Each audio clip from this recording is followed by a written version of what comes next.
Halo, Tes. Selamat pagi. Apa suara saya kedengaran? Halo, Mas Dito. Terdengar, Bu. Oh iya, baik. Terima kasih. Kita mulai saja ya.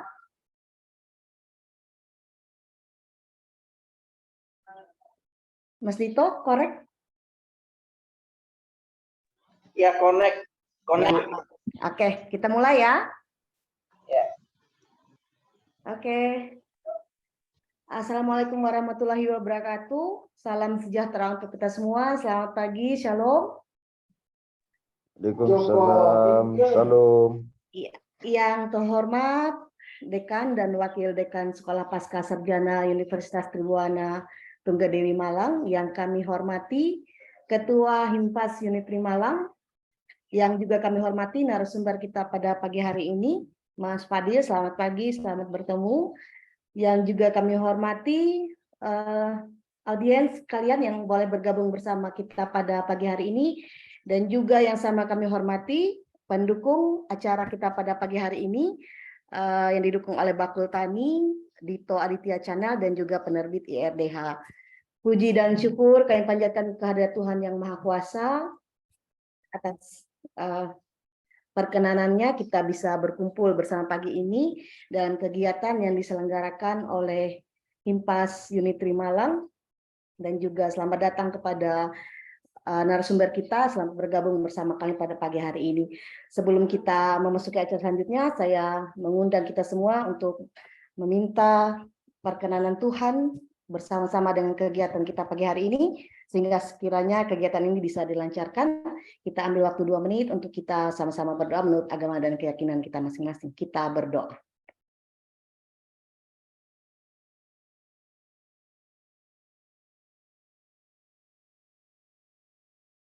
Amin. Baik, pada pagi hari ini Himpas Unit 3 Malang melaksanakan kegiatan sosialisasi nomor induk kependudukan NIK KTP menjadi nomor pokok wajib pajak NPWP sebagai amanat Undang-Undang Harmonisasi Perpajakan. Sebelumnya saya akan membacakan susunan acara kita pada pagi hari ini. Yang pertama pembukaan, kemudian dilanjutkan dengan doa, dilanjutkan dengan sambutan, berikutnya penyampaian materi, kemudian diskusi dan tanya jawab, dan yang terakhir sesi foto bersama. Kita memasuki acara berikutnya, sambutan dari Ketua Himpunan Mahasiswa Pasca Sarjana Unit 3 Malang kepada Mas Dito, kami silahkan. Baik, Assalamualaikum warahmatullahi wabarakatuh. Selamat pagi, Bapak Fadil Kusumawardana, Muhammad Fadil Kusumawardana dari Direktorat Jenderal Pajak Kementerian Keuangan Republik Indonesia. Selamat pagi Bu Maraniati dan juga rekan-rekan audiens yang saya cintai. Pagi kita bersyukur pada Allah Yang Maha Kuasa Tuhan Yang Maha Esa, kita bisa berkumpul dalam keadaan yang sehat dan baik tanpa kekurangan satupun. Kita bisa kedatangan satu narasumber yang luar biasa yang akan memberikan kita ilmu bagaimana aplikasi nomor induk kependudukan KTP menjadi nomor pokok wajib pajak. Kita tentu sebagai warga negara mempunyai kewajiban kepada negara kita untuk membayar. Nah, di Undang Harmonisasi Perpajakan terbaru, KTP menjadi nomor pokok wajib itu masih banyak kita yang sebagai warga negara ini belum tahu, Pak Fadil, bagaimana aplikasi dan mekanismenya seperti apa. Nanti bisa jadikan suatu diskusi menarik. Saya ucapkan terima kasih Pak Fadil sudah mau datang di acara kami. Dan ini kami dari Universitas Tribuana Tunggadewi, Pak, sebuah kampus privat, kampus swasta Malang yang gedungnya kecil namun ide-ide dan gagasannya luar biasa, Pak, besar. Jadi semoga ini menjadi awal yang baik untuk hubungan ke depan, jadi tidak hanya berhenti di sini, bisa kelanjutan. Mungkin itu saja Bu Maraniati dan Pak Fadil dan rekan-rekan. Terima kasih, selamat mengikuti acara dan kita simak baik-baik. On cam, boleh off cam. Nanti kalau ada sesi tanya jawab langsung ke Pak Fadil. Oke, terima kasih. Wassalamualaikum warahmatullahi wabarakatuh. Baik, terima kasih Mas Dito untuk sambutannya. Berikut kita akan masuk kepada materi penyampaian materi oleh narasumber. Narasumber kita pada pagi hari ini Mas Muhammad Fadil Kusumawardana. Beliau merupakan alumni dari Politeknik Keuangan Negara STAN dan saat ini bekerja di Direktorat Jenderal Pajak Kementerian Keuangan Republik Indonesia. Dan tidak lupa juga saya memperkenalkan diri, saya Maraniati, mahasiswa Magister Ekonomi Pertanian Universitas Tribungan Tunggal Malang, yang pada pagi hari ini diberikan kepercayaan untuk memimpin acara ini sebagai pembawa acara. Baik, waktu selanjutnya kita persilakan Mas Fadil untuk menyampaikan materi sosialisasi nomor induk kependudukan NIK KTP menjadi nomor pokok wajib pajak NPWP sebagai amanat Undang-Undang Harmonisasi Perpajakan. Kepada Mas Fadil, kami silakan. Baik, apakah suara saya terdengar jelas? Ya, terdengar, Mas. Ya, terima kasih banyak Ibu Maraniati, terima kasih banyak juga Mas Dito. Ya, salam kenal, mungkin rekan-rekan senior-senior mungkin ya senior semua di Himpunan Mahasiswa Pasca Sarjana Universitas Tribhuwana Tunggadewi Unitri Malang ya. Terima kasih atas kesempatannya. Izin memperkenalkan diri, saya Fadil di sini yang akan menjadi narasumber ya. Mungkin sharing aja ya, mungkin sharing pengalaman. Kebetulan saya yang berdekatan atau pekerjaannya bidangnya bersinggungan dengan materi yang akan disampaikan pada materi pagi hari ini. Nah, sebelumnya izinkan saya untuk share screen. Nah, baik Bapak Ibu sekalian, bagi Bapak Ibu yang ada pertanyaan bisa langsung aja ketik di kolom komentar atau langsung saja open mic ya. Jadi materinya sebenarnya materi yang mungkin sedang hangat-hangatnya di isu perpajakan pada pagi hari ini.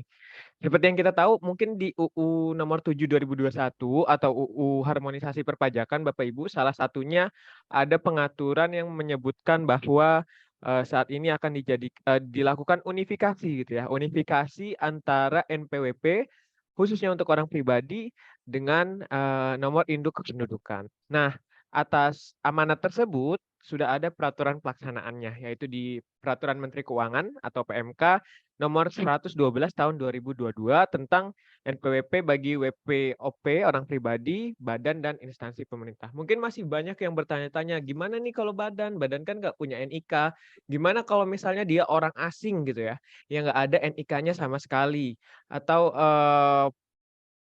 apa langsung nggak bisa nih NPWP yang sekarang gitu, apa langsung menggunakan NIK atau seperti apa? Mungkin pikiran-pikiran seperti itu masih banyak di lingkungan masyarakat luas kita gitu ya Bapak Ibu. Oleh karena itu di kesempatan kali ini izinkan saya untuk menjelaskan nih secara lebih mendetail mengenai gimana sih kira-kira juknis pelaksanaan aturan yang dimaksud. Oke.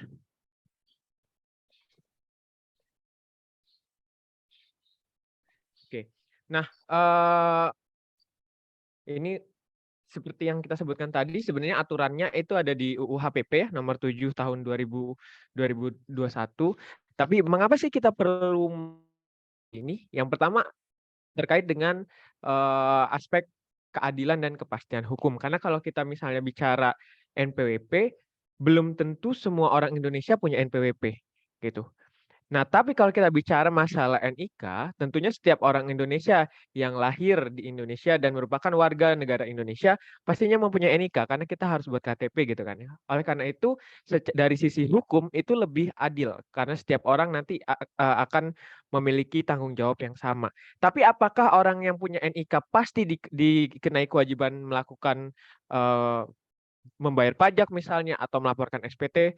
Tidak Bapak Ibu ya, tetap kita kembali melihat tingkat penghasilan yang diperoleh oleh masing-masing warga negara tersebut. Jadi dengan unifikasi NIK menjadi NPWP belum tentu seluruh warga Indonesia diperintahkan atau diamanatkan untuk membayar pajak. Tidak, kita tetap melihat aspek keadilan dari sisi penghasilan yang diperoleh gitu. Jadi anggapan bahwa dengan NIK dijadikan satu dengan NPWP itu mewajibkan seluruhnya untuk membayar pajak, tidak ya Bapak Ibu sekalian. Nah yang kedua, alasan yang paling penting dan paling utama sebenarnya adalah untuk memberikan mewujudkan administrasi perpajakan yang efektif. Karena saat ini administrasi perpajakan kita kurang efektif, Bapak Ibu. Karena ketika kita basis data pajak ini menggunakan NPWP, sementara basis data instansi pemerintah yang lain itu menggunakan NIK. Sebut saja misalnya instansi BPN atau Badan Pertanahan Nasional, itu kan dia menggunakan basis datanya NIK. Atau misalnya instansi Kominfo misalnya, atau misalnya OJK atau perbankan, itu dia menggunakan NIK sebagai identitas utamanya. Nah, hal ini menimbulkan administrasi perpajakan yang kurang efektif karena ketika kita mau melakukan pertukaran data dalam rangka penggalian potensi, pertukaran data untuk pengenaan pajak yang lebih adil, itu sulit Bapak Ibu. Biaya atau tenaga energi yang diperlukan untuk melakukan sinkronisasi data atau cross-checking data itu sangat besar karena yang satunya kita menggunakan NPWP, yang sementara instansi-instansi lain itu menggunakan NIK. Oleh karena itu, dengan dijadikannya NPWP menjadi satu dengan NIK, kelak akan menimbulkan suatu sistem administrasi perpajakan yang lebih efektif dan efisien. Pertama dari sisi penggalian potensi, karena ketika kita melakukan pertukaran data dengan instansi-instansi lain dalam rangka penggalian potensi dan pengenaan pajak yang lebih adil, itu kita akan lebih mudah sehingga diharapkan ke depannya dengan pertukaran data yang lebih baik ini, pertama penggalian pajaknya, potensi pajaknya bisa lebih maksimal, bisa lebih adil dan merata karena bisa kita gali semua potensinya. Yang kedua, ketika kita melakukan pembuatan kebijakan yang memerlukan basis data yang luas, basis data yang kita miliki ini bisa menggambarkan secara utuh kira-kira gimana kondisi masyarakat kita. Sehingga pengambilan kebijakannya bisa lebih tepat sasaran dan lebih sesuai dengan kondisi dari masyarakat luas kita saat ini. Nah, dari dua itu diharapkan tujuan utamanya balik lagi kita meningkatkan tax ratio kita yang masih rendah Bapak Ibu. Jadi tax ratio kita di kisaran 11% ya, masih cukup rendah dibandingkan dengan negara-negara lain seperti negara-negara OECD dan semacamnya. Tujuan utamanya ke tax ratio itu melalui sistem administrasi perpajakan yang lebih efektif dan lebih efisien. Dan yang ketiga adalah untuk mendukung kebijakan satu data Indonesia. Nah, jadi kita berharap dengan adanya unifikasi ini, NIK ini bisa menjadi single source of truth gitu ya, atau satu data utama gitu ya, satu data sehingga nantinya pertukaran instansi nggak cuma dari instansi lain ke DJP atau instansi lain ke DJP, tapi dari DJP juga bisa membagikan data ke instansi lain, misalnya ke pemerintah daerah, misalnya dalam rangka pengenaan pajak di tingkat daerahnya, kurang lebih seperti itu. Sehingga dengan adanya kebijakan satu data ini diharapkan bisa mempermudah sistem administrasi pemerintahan kita secara utuh gitu ya, sehingga bisa lebih mudah misalnya nanti perbankan ketika mau memberikan pinjaman, kita cek bagaimana pelaksanaan kewajiban perpajakannya. Ketika misalnya badan lelang misalnya ada penyelesaian lelang oleh pihak ketiga, misalnya oleh perbankan melakukan lelang dalam rangka kredit, dia bisa ngecek nih apakah ada tunggakan pajak atau enggak yang harus diselesaikan terlebih dahulu. Atau ketika misalnya dari Kemenkumham atau Kementerian Imigrasi, ketika misalnya Kementerian Imigrasi ada orang Indonesia, bisa dicek dulu apakah orang ini memiliki pencegahan ya, apakah orang ini sedang dicegah oleh DJP atau tidak, apakah orang ini diperbolehkan untuk ke luar negeri atau tidak. Atau dari sisi Kemenkumham misalnya, ketika dia mau melakukan perubahan akta pendirian misalnya, atau mau melakukan pembubaran atau likuidasi, bisa dicek dulu apakah ini ada kewajiban perpajakannya atau enggak, sehingga dalam pengambilan keputusan dan pemberian layanan publik itu bisa lebih maksimal. Oke.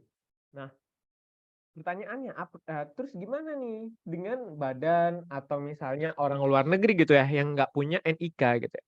Nah, jadi untuk NPWP, NIK sebagai NPWP ini memang dikhususkan untuk orang pribadi yang merupakan penduduk Indonesia ya Bapak Ibu ya.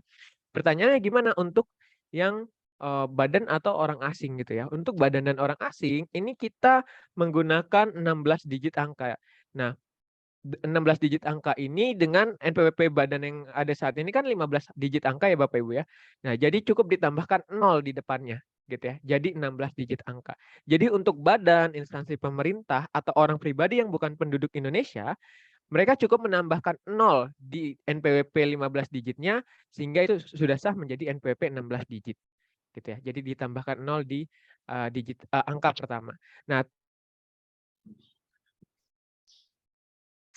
ketentuan saat ini untuk badan itu dia memiliki NPWP dengan kode 001, 002 dan seterusnya sesuai nomor cabang ya Bapak Ibu ya. Tapi ke depannya kita akan melakukan penghapusan NPWP cabang. Jadi hanya ada NPWP pusat. Lantas bagaimana untuk yang cabang? Untuk yang cabang akan kita berikan nomor identitas tempat kegiatan usaha atau NITKU gitu ya. Jadi dia bukan NPWP yang kita berikan tapi nomor identitas tempat kegiatan usaha. Karena kewajiban cabang ini kan terbatas ya hanya untuk melakukan pemotongan, pemungutan pajak saja gitu ya. Jadi nggak ada PPh-nya, dia hanya PPh 21 atau PPN gitu ya, atau PPh pot-pot lainnya. Kurang lebih seperti itu Bapak Ibu. Nah, terus bagaimana? Kapan sih mulai berlakunya? Apakah langsung nih NIK kita jadi NPWP? Tentunya tidak. Kita dari DJP kita paham ini adalah perubahan yang sangat masif gitu ya. Karena ini melibatkan ya seluruh warga Indonesia gitu ya. Seluruh warga Indonesia dilibatkan. Nah, karena skup perubahannya sangat masif dan sangat luas, kita paham pasti ada yang namanya masa transisi.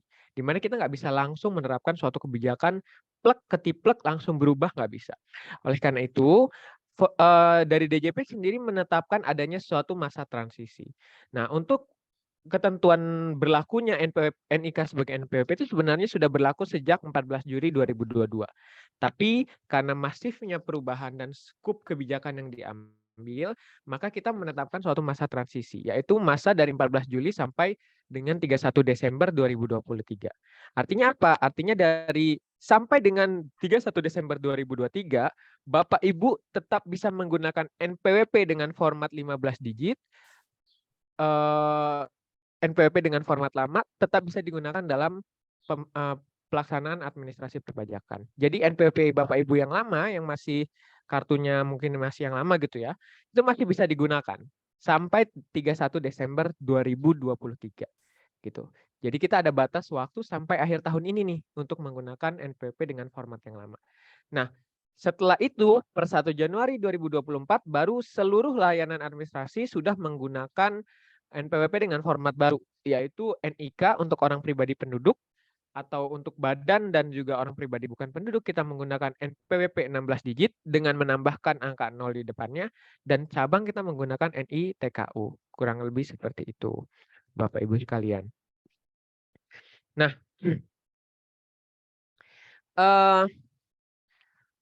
lantas kewajiban kita gimana nih? Kita misalnya Bapak Ibu yang sekarang mungkin kan udah semuanya udah punya NPWP gitu ya.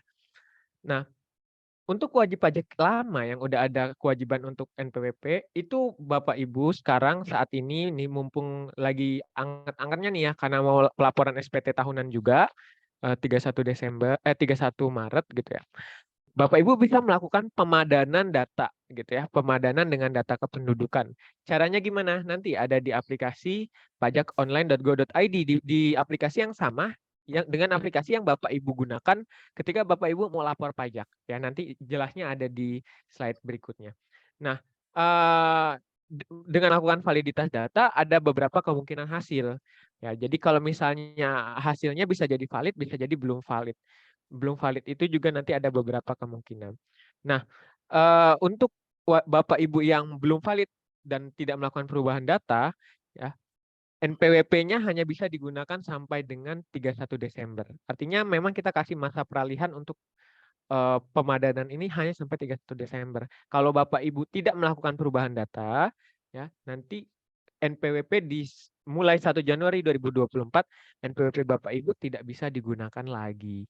Gitu ya. Jadi silahkan mumpung masih anget-angetnya juga sekalian pelaporan SPT, sekalian pemadanan aja Bapak Ibu ya. Karena nanti stepnya cukup mudah gitu ya. Oke.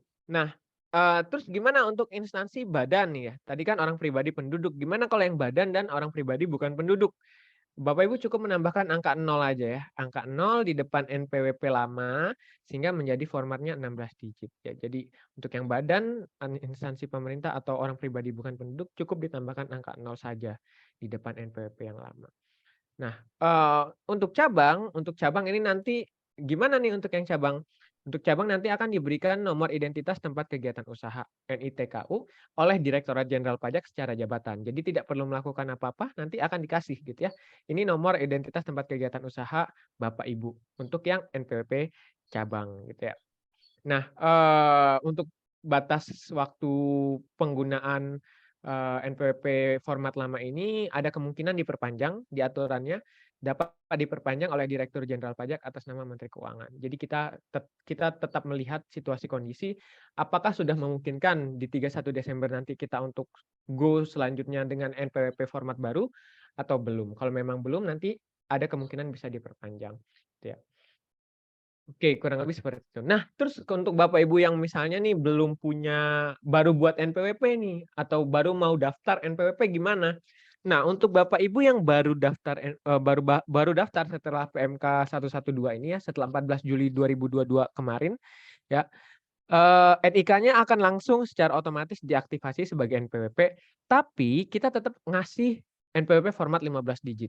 Jadi kalau Bapak Ibu yang baru buat, nanti dapat kartunya atasnya NPWP 15 digit, bawahnya NPWP 16 digit atau NIK gitu. Jadi langsung ada 2 untuk Bapak Ibu yang baru buat gitu. Jadi kita tetap ngasih yang format lama, di bawahnya kita tulis NPWP dengan format barunya, kurang lebih seperti itu. Tapi tetap NPWP yang format lama paling lama digunakan sampai dengan 31 Desember 2023.